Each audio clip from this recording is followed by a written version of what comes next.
dowladda federaalk Soomaaliya ayaa ka hadashay duqeyn diyaaradeed ee ciidamada Mareykanka ee qaaradda Afrika ee Africom ka fuliyeen deegaan ka tirsan gobolka Baay ee maamulka Koonfur Galbeed. Qoraal ka soo baxay wasaaradda warfaafinta xukuumadda ayaa waxaa lagu sheegay in duqeyntan oo ka dhacday deegaanka Saaxa Weyn ee gobolka Baay lala beegsaday dagaalyahano ka tirsan Al-Shabaab oo halkaasi ku sugnaa. Dowladda ayaa sheegtay in duqeyntan lagu dilay 5 xubnood oo ka tirsan Al-Shabaab oo uu ku jiro sargaal ay ku tilmaameen inuu ahaa midkii la bartilmaameedsanayay walow dowladda aysan shaacin magacyada xubnahaasi.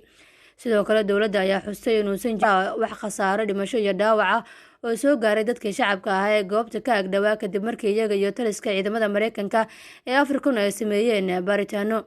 Diyaaradaha Mareykanka ee Africom ayaa kowda bishii duqeyn ka fuliyay deegaanka Kunyabarow ee gobolka Shabeellada Hoose isla markaana lagu burburiyay idaacaddii Shabaab ee Al Furqaan ee halkaasi ku taaglay.